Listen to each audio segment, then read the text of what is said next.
शान्ताकारं भुजगशयनं पद्मनाभं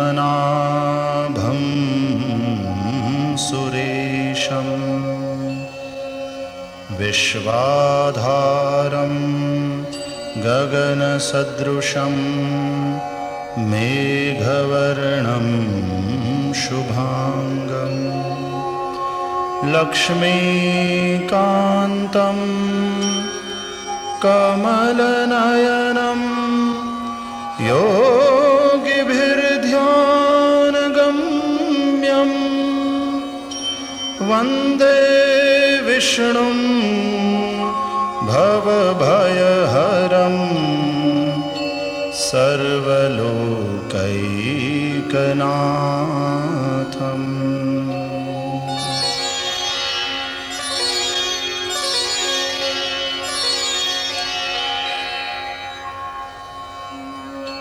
ओम श्री परमात्मने नमः। अथ श्री विष्णु सहस्रनाम स्तोत्रम् यस्य स्मरणमात्रेण जन्म संसार बन्धनात् विमुच्यते। नमस्तस्मै विष्णवे प्रभविष्णवे। नमः समस्तभूतानां आदिभूताय भूभृते अनेकरूपरूपाय विष्णवे प्रभविष्णवे। वैशम्पायन उवाच श्रुत्वा धर्मान् शेषेण पावनानि च सर्वशः युधिष्ठिरः शान्तनवं पुनरेवाभ्यभाषत। युधिष्ठिर उवाच किमेकं दैवतं लोके किं वाप्येकं परायणं स्तुवन्तः कं कमर्चन्तः प्राप्नुयुर्मानवाः शुभम्। को धर्मः सर्वधर्माणां भवतः परमो मतः किं जपन्मुच्यते जन्तुर्जन्म संसारबन्धनात्। भीष्म उवाच जगत्प्रभुं देवदेवम् अनन्तं पुरुषोत्तमं स्तुवन्नाम सहस्रेण पुरुषः सततोत्थितः। तमेव चार्चयन् नित्यं भक्त्या पुरुषमव्ययं ध्यायन् स्तुवन्नमस्यंश्च यजमानस्तमेव च। अनादिनिधनं विष्णुं सर्वलोकमहेश्वरं लोकाध्यक्षं स्तुवन्नित्यं सर्वदुःखातिगो भवेत्। ब्रह्मण्यं सर्वधर्मज्ञं लोकानां कीर्तिवर्धनं लोकनाथं महद्भूतं सर्वभूतभवोद्भवम्।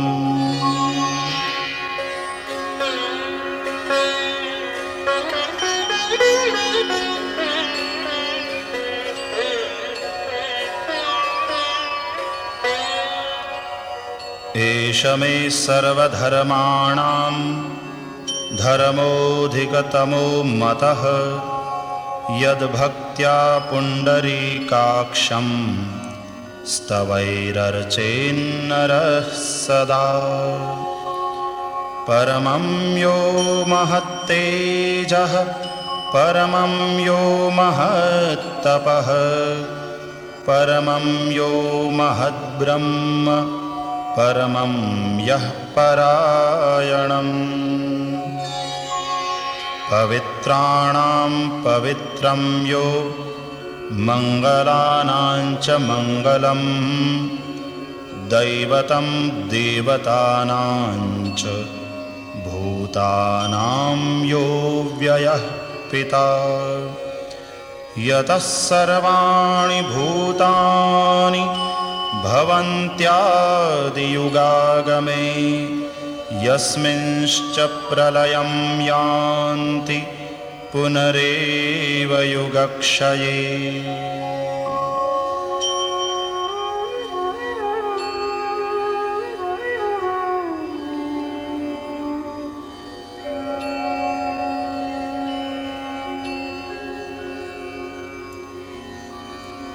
तस्य लोकप्रधानस्य जगन्नाथस्य भूपते विष्णोर्नाम सहस्रं मे शृणु पापभयापहम् यानि नामानि गौणानि विख्यातानि महात्मनः ऋषिभिः परिगीतानि तानि वक्ष्यामि भूतये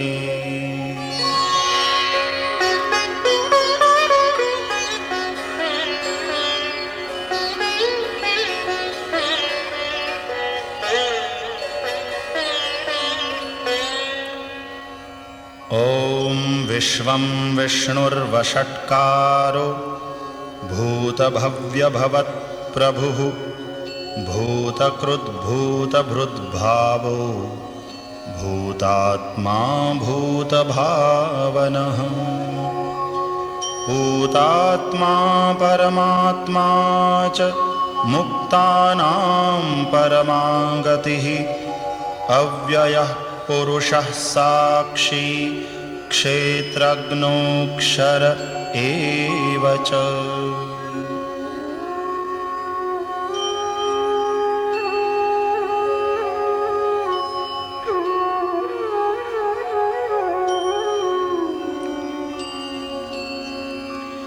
योगो योगविदां नेता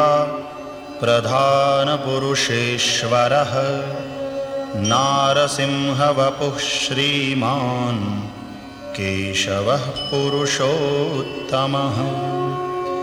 सर्वः शर्वः शिवः स्थाणुः भूतादिर्निधिरव्ययः सम्भवो भावनो भर्ता प्रभवः प्रभुरीश्वरः स्वयंभूः शम्भुरादित्यः पुष्कराक्षो महास्वनः अनादिनिधनो धाता विधाता धातुरुत्तमः अप्रमेयो ऋषिकेशः पद्मनामोऽमरप्रभुः विश्वकर्मा मनुस्त्वष्टा स्थविष्ठः स्थविरो ध्रुवः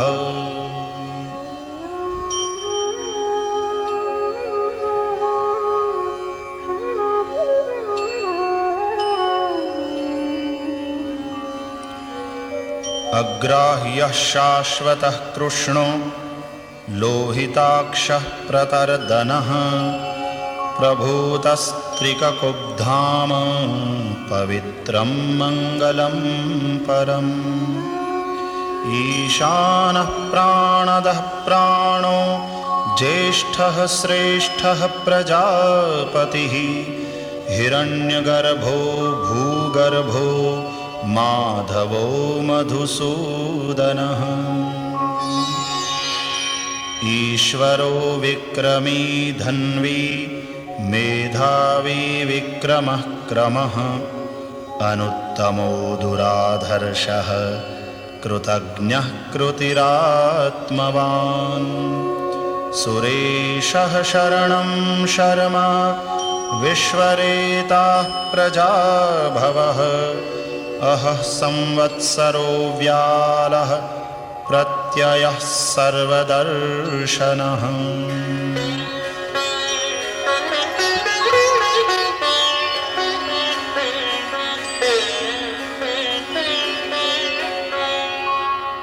अजः सर्वेश्वरः सिद्धः सिद्धिः सर्वादिरच्युतः वृषा कपिरमेयात्मा सर्वयोगविनिःसृतः वसुर्वसुमनाः सत्यः समात्मा संमितः समः अमोघः पुण्डरीकाक्षो वृषकर्मा वृषाकृतिः रुद्रो बहुशिरा बभ्रुर्विश्वयोनिः शुचिश्रवाः अमृतः शाश्वतस्थाणुः वरारोहो महातपाः सर्वगः सर्वविद्भानुर्विश्वक्सेनो जनार्दनः वेदो वेदविदव्यङ्गो वेदाङ्गो वेदवित् कविः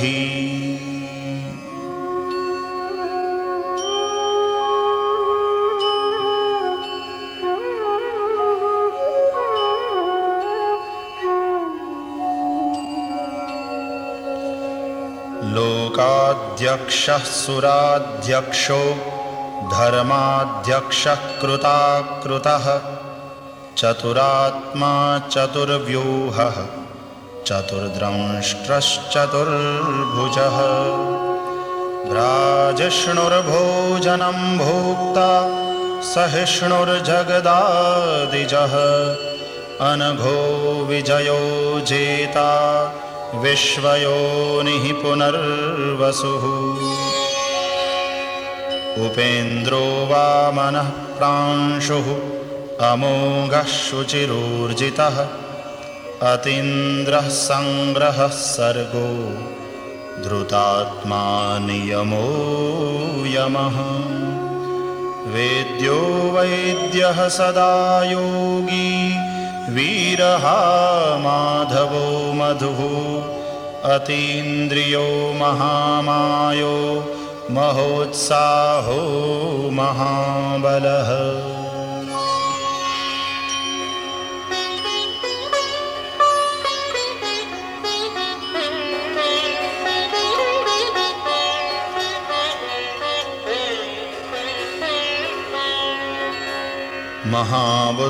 महाबुद्धिर्महावीर्यो महाशक्तिर्महाद्युतिः अनिर्देश्य वपुः श्रीमान् अमेयात्मा महादृधृक् महेश्वासो महीभर्ता श्रीनिवासः सतां गतिः अनिरुद्धः सुरानन्दो गोविन्दो गोविदाम्पतिः मरीचिर्दमनो हंसः सुपर्णो भुजगोत्तमः हिरण्यनाभः सुतपाः पद्मनाभः प्रजापतिः अमृत्युः सर्वदृक्सिंहः सन्धाता सन्धिमान् स्थिरः अजो दुर्मर्षणः शास्ता विश्रुतात्मा सुरारिः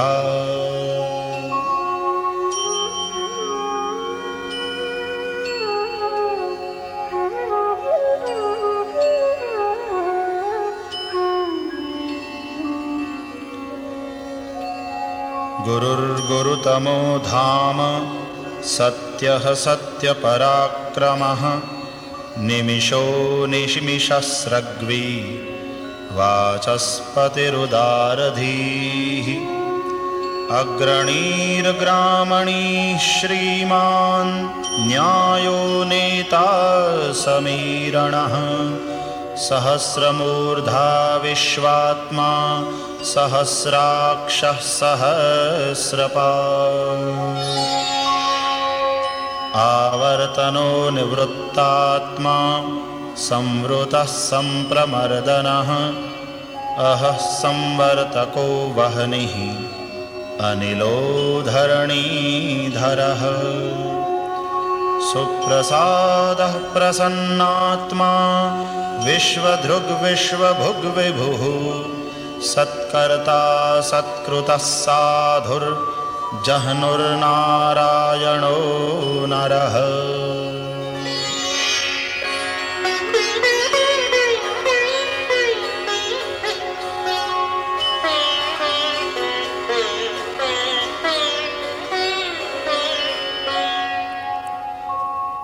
असंख्येयो प्रमेयात्मा विशिष्टः शिष्टकृच्छुचिः सिद्धार्थः सिद्धसंकल्पः सिद्धिदः सिद्धिसाधनः। वृषा हि वृषभो विष्णुर्वृषपर्वा वृषोदरः वर्धनो वर्धमानश्च विविक्तश्रुतिस्सागरः। सुभुजो दुर्धरो वाग्मी महेन्द्रो वसुदो वसुः नैकरूपो बृहद्रूपः शिपिविष्टः प्रकाशनः। ओजस्तेजोद्युतिधरः प्रकाशात्मा प्रतापनः रुद्धः स्पष्टाक्षरो मन्त्रः चन्द्रांशुर्भास्करद्युतिः।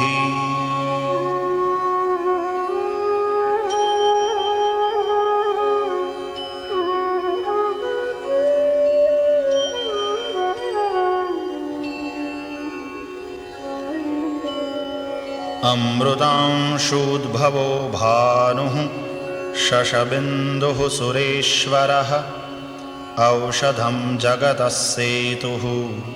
सत्यधर्मपराक्रमः।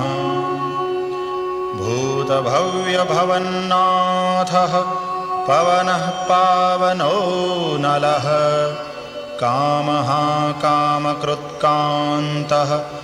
कामः कामप्रदः प्रभुः।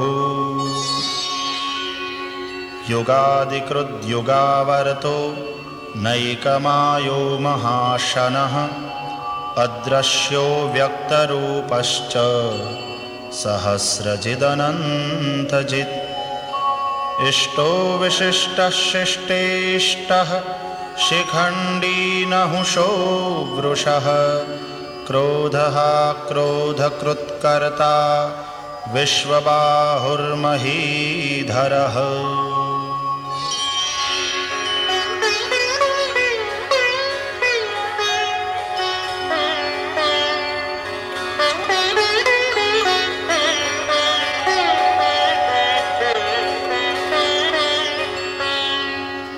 अच्युतः प्रथितः प्राणः प्राणदो वासवानुजः अपान्निधिरधिष्ठानम् अप्रमत्तः प्रतिष्ठितः।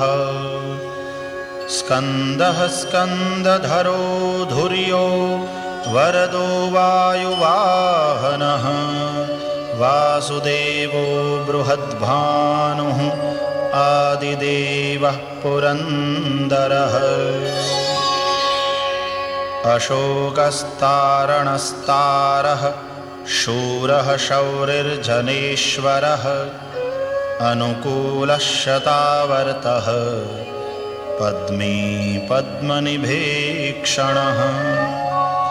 पद्मनाभोरविन्दाक्षः पद्मगर्भः शरीरभृत् महर्धिरुद्धो वृद्धात्मा महाक्षो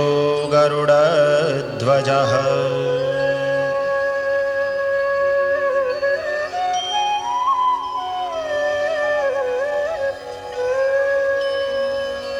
अतुलः शरभो भीमः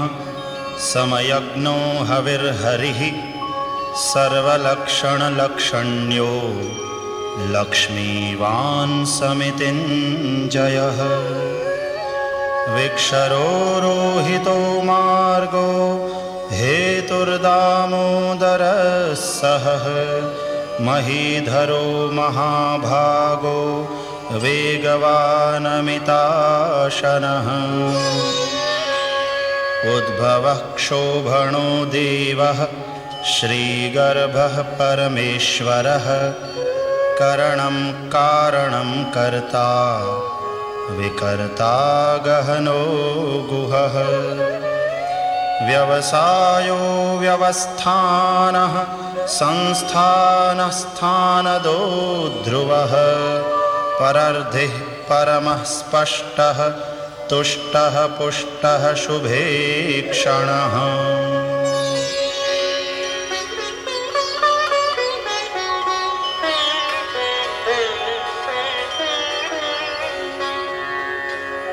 रामो विरामो विरजो मार्गो नेयो नयो नयः वीरः शक्तिमतां श्रेष्ठो धर्मो धर्मविदुत्तमः वैकुण्ठः पुरुषः प्राणः प्राणदः प्रणवः पृथुः हिरण्यगर्भः शत्रुघ्नो व्याप्तो वायुरधोक्षजः ऋतुः सुदर्शनः कालः परमेष्ठी परिग्रहः उग्रः संवत्सरो दक्षो विश्रामो विश्वदक्षिणः विस्तारस्थावरस्थाणुः प्रमाणं बीजमव्ययम् अर्थोऽनर्थो महाकोशो महाभोगो महाधनः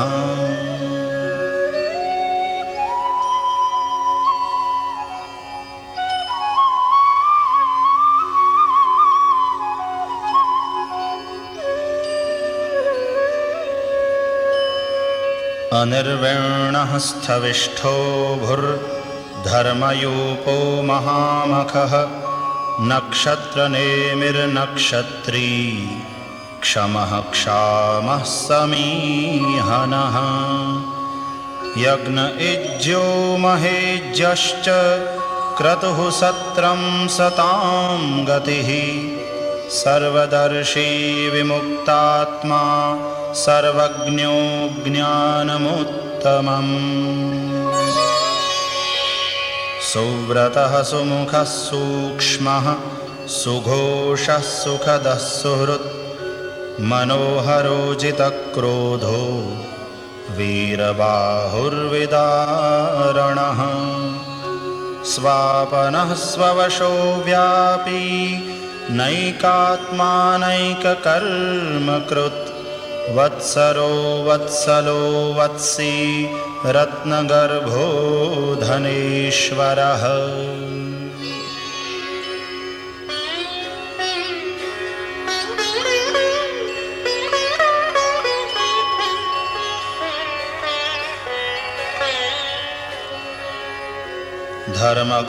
धर्मगुप्धर्मकृद्धर्मी सदसत्क्षरमक्षरम् अविज्ञाता सहस्रांशुः विधाता कृतलक्षणः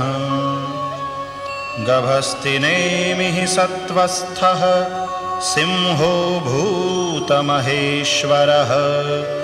आदिदेवो महादेवो देवेशो देवभृद्गुरुः उत्तरो गोपतिर्गोप्ता ज्ञानगम्यः पुरातनः शरीरभूतभृद्भोक्ता कपीन्द्रो भूरिदक्षिणः सोमपोऽमृतपः सोमः पुरुजित्पुरुषोत्तमः विनयो जयः सत्यसन्धो दाशार्हः सात्वतां पतिः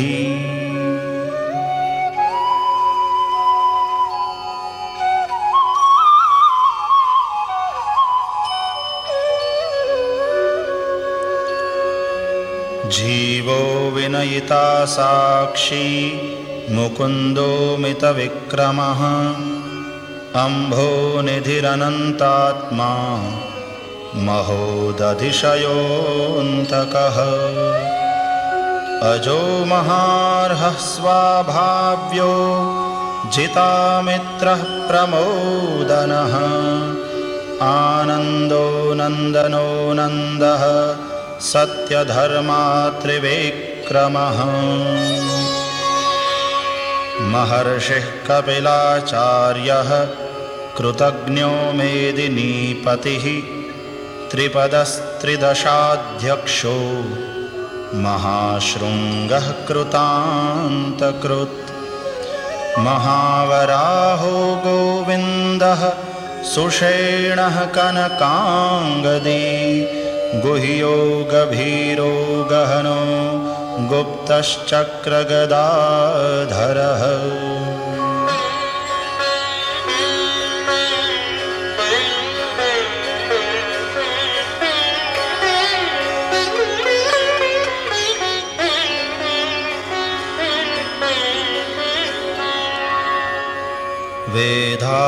वेदास्वाङ्गोजितः कृष्णो दृढः सङ्कर्षणोच्युतः वरुणो वारुणो वृक्षः पुष्कराक्षो महामनाः भगवान् भगहानन्दी वनमाली हलायुधः आदित्यो ज्योतिरादित्यः सहिष्णुर्गतिसत्तमः सुधन्वा खण्डपरशुर्दारुणो द्रविणप्रदः दिवि स्पृक् सर्वदृग्व्यासो वाचस्पतिरयो निजः त्रिसामासामगस्साम निर्वाणं भेषजं भिषक् संन्यासकृच्छमः शान्तो निष्ठा शान्तिः परायणः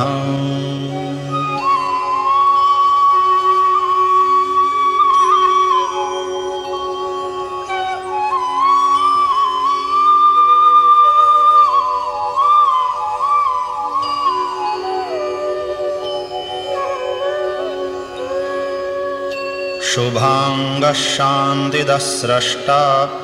कुमुदः कुवलेशयः गोहितो गोपतिर्गोप्ता वृषभाक्षो वृषप्रियः अनिवर्ते निवृत्तात्मा संक्षेप्ताक्षेमकृच्छिवः श्रीवत्सवक्षाः श्रीवासः श्रीपतिः श्रीमताम्बरः श्रीदः श्रीशः श्रीनिवासः श्रीनिधिः श्रीविभावनः श्रीधरः श्रीकरः श्रेयः श्रीमान् लोकत्रयाश्रयः स्वक्षः स्वङ्गः शतानन्दो नन्दिर्ज्योतिर्गणेश्वरः विजितात्मा विधेयात्मा सत्कीर्तिश्छिन्नसंशयः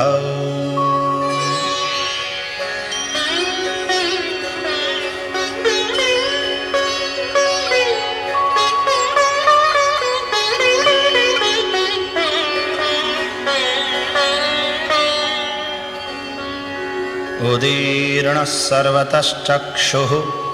अनीशः शाश्वतस्थिरः भूषयो भूषणो भूतिः विशोकः शोकनाशनः अर्चिष्मान्नर्चितः कुम्भो विशुद्धात्मा विशोधनः अनिरुद्धो प्रतिरथः प्रद्युम्नो मितविक्रमः कालनेमिनिहावीरः शौरिः शूरजनेश्वरः त्रिलोकात्मा त्रिलोकेशः केशवः केशिहा हरिः कामदेवः कामपालः कामीकान्तः कृतागमः अनिर्देश्य वपुर्विष्णुर्वीरोऽनन्तो धनञ्जयः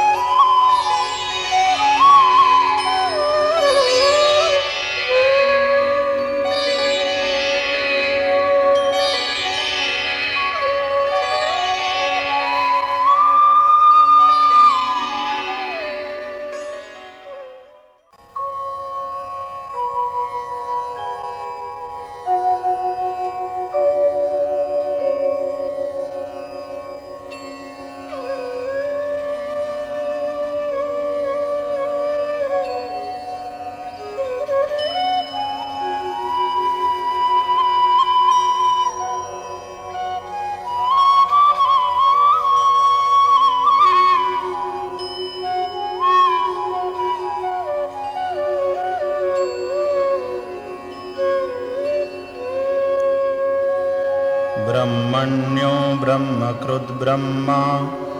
ब्रह्म ब्रह्मविवर्धनः ब्रह्मविद्ब्राह्मणो ब्रह्मी ब्रह्मज्ञो ब्राह्मणप्रियः महाक्रमो महाकर्मा महातेजामहोरगः महाक्रतुर्महायज्वा महायज्ञो महाहविः स्तव्यस्तवप्रियस्तोत्रम् स्तुतिस्तोतारणप्रियः पूर्णः पूरयिता पुण्यः पुण्यकीर्तिरनामयः मनोजवस्तीर्थकरो वसुरेता वसुप्रदः वसुप्रदो वासुदेवो वसुर्वसुमनाहविः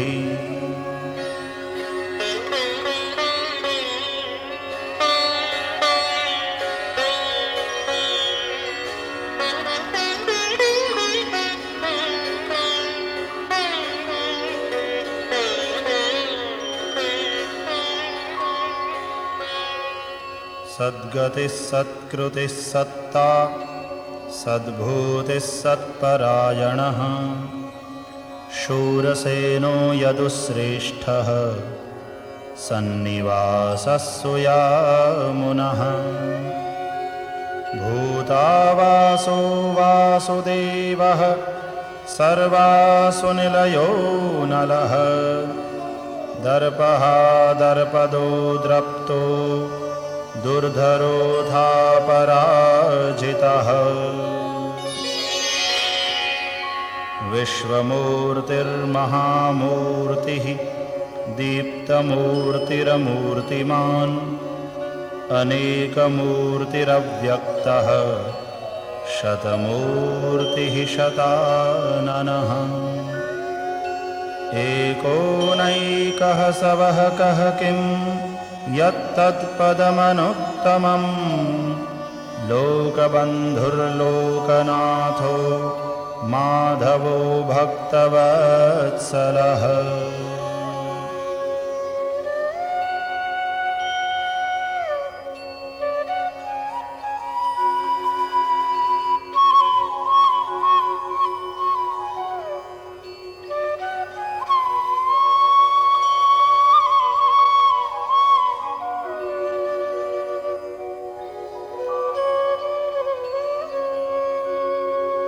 सुवर्णवर्णो हेमांगो वरांगश्चंदनांगदी वीरहा विषमः शून्यो घृताशीरचलश्चलः अमानीमानदो मान्यो लोकस्वामी त्रिलोकधृक् सुमेधा मेधजो धन्यः सत्यमेधाधराधरः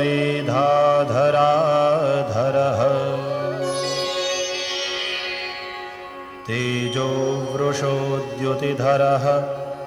सर्वशस्त्रभृतांवरः प्रग्रहो निग्रहो व्यग्रो नैकशृङ्गो गदाग्रजः चतुर्मूर्तिश्चतुर्बाहुः चतुर्व्यूहश्चतुर्गतिः चतुरात्मा चतुर्भावः चतुर्वेदविदेकपात्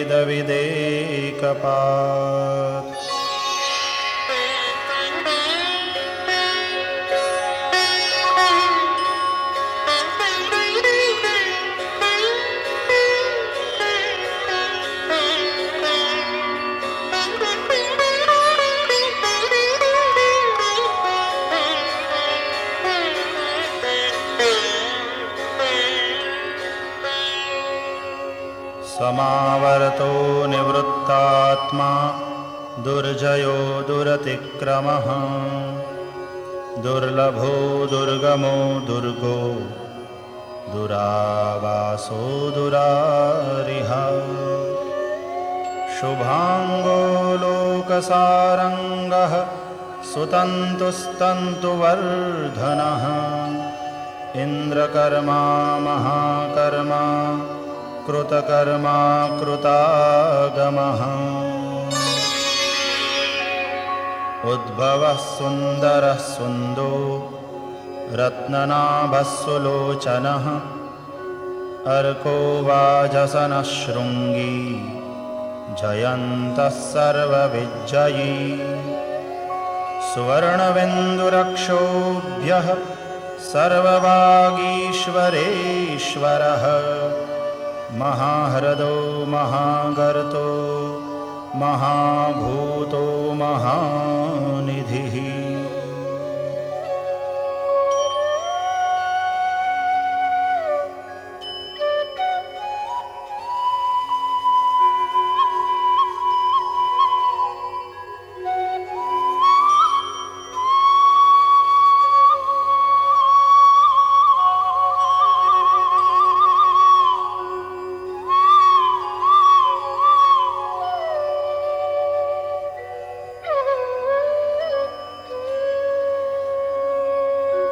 कुमुदः कुन्दरः कुन्दः पर्जन्यः पावनो निलः अमृतांशोऽमृतवपुः सर्वज्ञः सर्वतोमुखः सुलभः सुव्रतः सिद्धः शत्रुजिच्छत्रुतापनः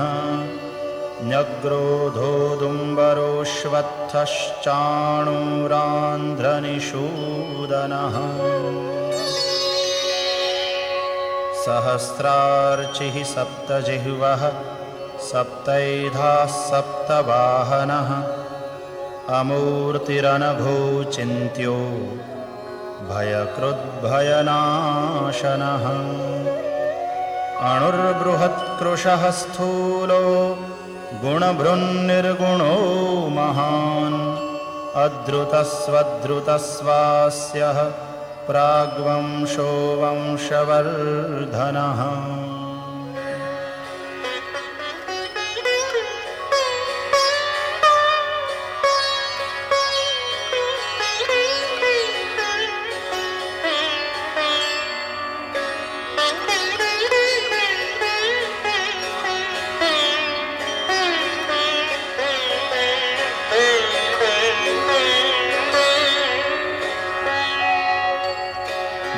भारभृत्कथितो योगी योगीशः सर्वकामदः आश्रमश्रमणक्षामः सुपर्णो वायुवाहनः धनुर्धरो धनुर्वेदो दण्डो दमयिता दमः अपराजितः सर्वसहो नियन्ता नियमो यमः सत्त्ववान् सात्विकः सत्यः सत्यधर्मपरायणः अभिप्रायः प्रियार्होर्हः प्रियकृत्प्रीतिवर्धनः विहाय सगतिर्ज्योतिः सुरुचिर्हुतभुग्विभुः रविर्विरोचनः सूर्यः सविता रविलोचनः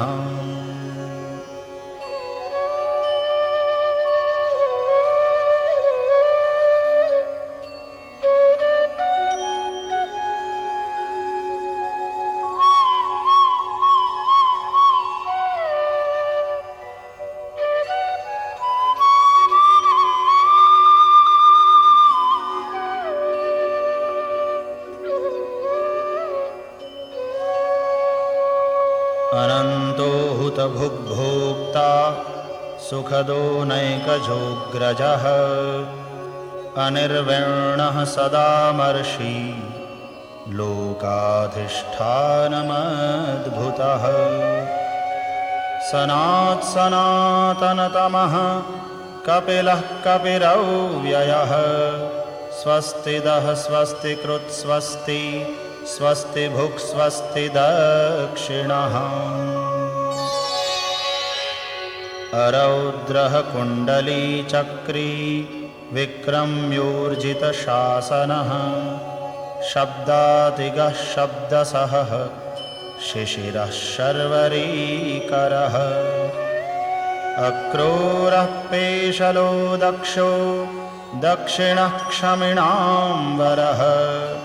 विद्वत्तमो वीतभयः पुण्यश्रवणकीर्तनः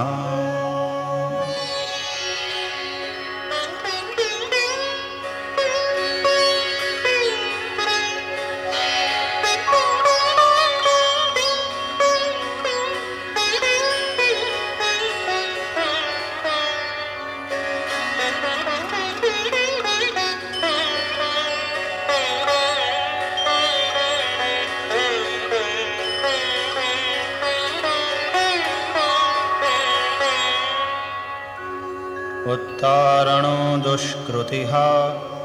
पुण्यो दुःस्वप्ननाशनः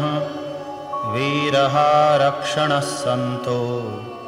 जीवनः पर्यवस्थितः अनन्तरूपोऽनन्तश्रीः जितमन्युर्भयापहः चतुरस्रो गभीरात्मा विदिशो व्यादिशो दिशः अनादिर्भूर्भुवो लक्ष्मीः सुवीरो रुचिराङ्गदः जननो जनजन्मादिर्भीमो भीमपराक्रमः आधारनिलयो धाता पुष्पहासः प्रजागरः ऊर्ध्वगः सत्पथाचारः प्राणदः प्रणवः पणः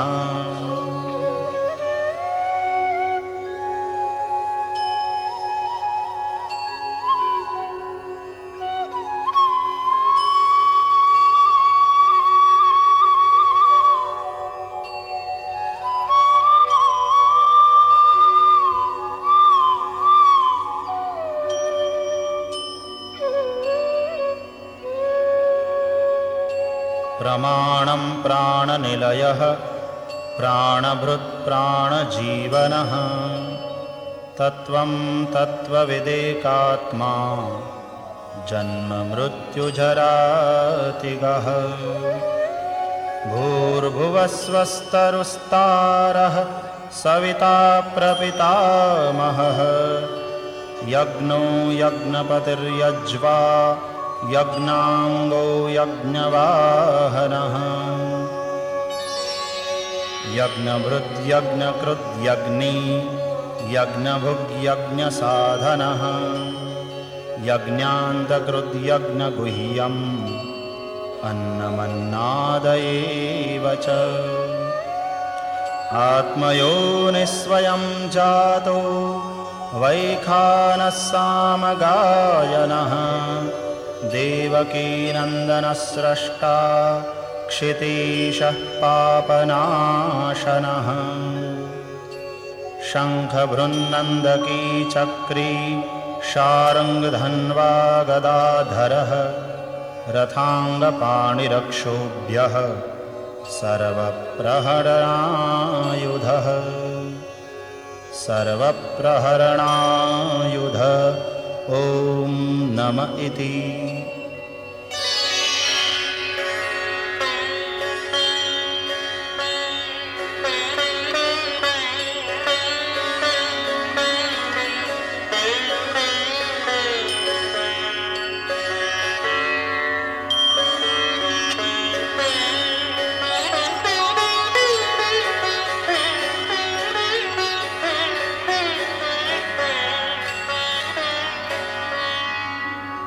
इतीदं कीर्तनीयस्य केशवस्य महात्मनः नाम्नां सहस्रं दिव्यानाम् अशेषेण प्रकीर्तितं य इदं शृणुयान्नित्यं यश्चापि परिकीर्तयेत् नाशुभं प्राप्नुयात् किञ्चित् सोमुत्रेह च मानवः वेदान्तगो ब्राह्मणः स्यात् क्षत्रियो विजयी भवेत् वैश्यो धनसमृद्धः स्यात् शूद्रः सुखमवाप्नुयात् धर्मार्थी प्राप्नुयात् धर्मम् अर्थार्थी चार्थमाप्नुयात् कामानवाप्नुयात् कामी प्रजार्थी प्राप्नुयात् प्रजाम्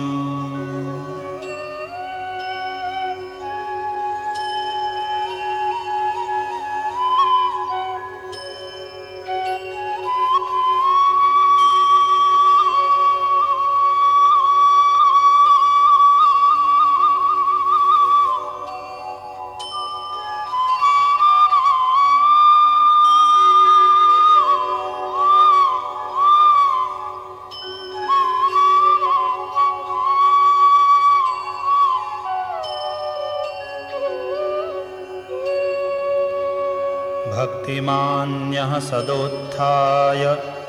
शुचिस्तद्गतमानसः सहस्रं वासुदेवस्य नाम्नामेतत्प्रकीर्तये यशः प्राप्नोति विपुलं ज्ञाति प्राधान्यमेव च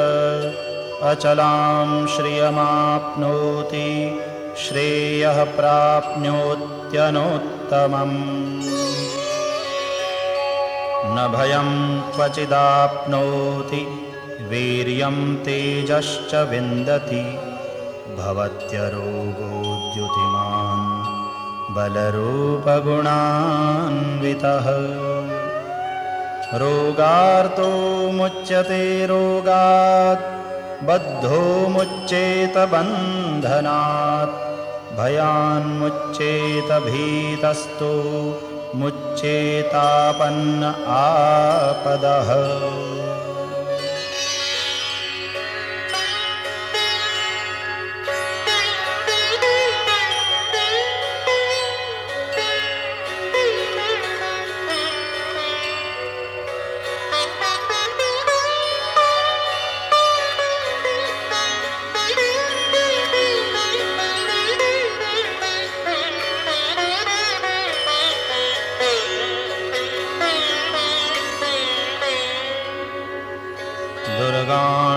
दुर्गाण्यतितरत्याशु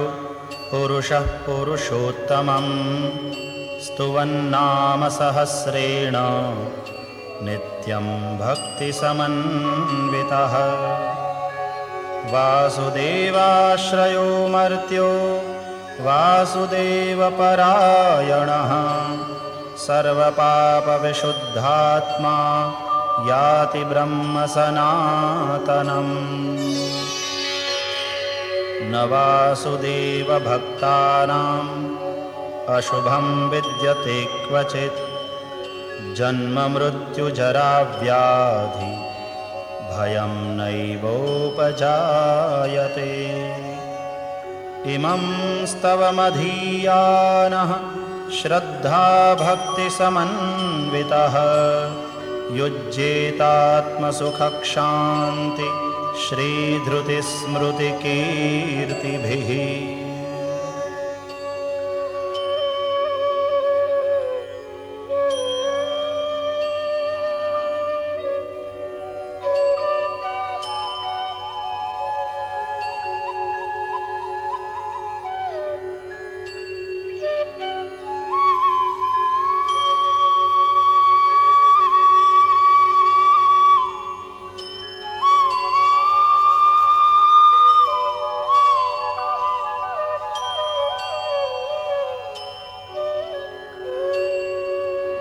न क्रोधो न च मात्सर्यं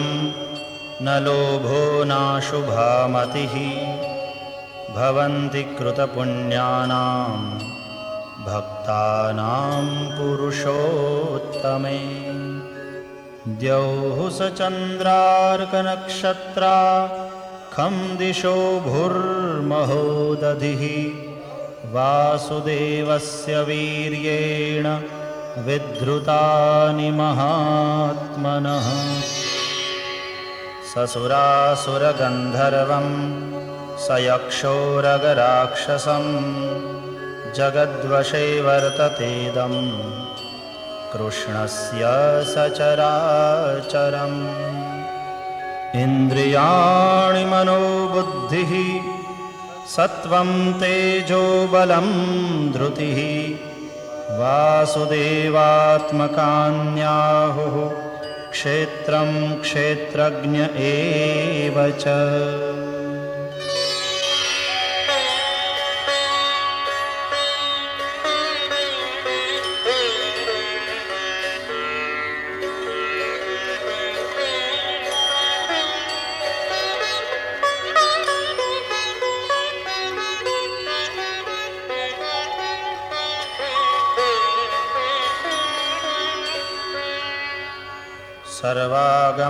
सर्वागमानामाचारः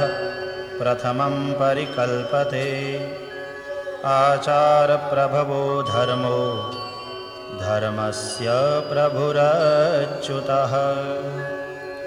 ऋषयः पितरो देवा महाभूतानि धातवः जङ्गमा जङ्गमं चेदं जगन्नारायणोद्भवम् योगो ज्ञानं तथा सांख्यं विद्याः शिल्पादिकर्म च वेदाः शास्त्राणि विज्ञानम् एतत्सर्वं जनार्दनात् एको विष्णुर्महद्भूतं पृथग्भूतान्यनेकशः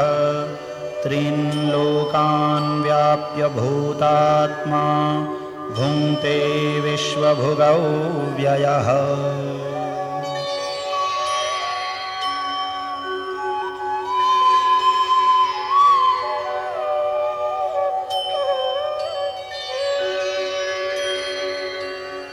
इमं स्तवं भगवतो विष्णोर्व्यासेन कीर्तितं पठेद्य इच्छेत् पुरुषः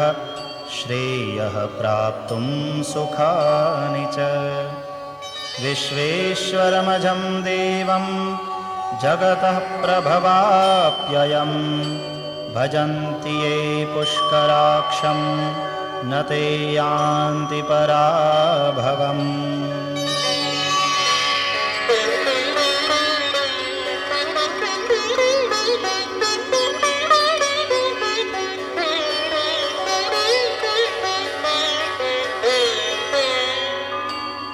ॐ तत्सदिति श्रीमहाभारते शतसाहस्र्यां संहितायां वैयासिक्याम् आनुशासनिके पर्वणि भीष्मयुधिष्ठिरसंवादे श्रीविष्णोर्दिव्यसहस्रनामस्तोत्रम्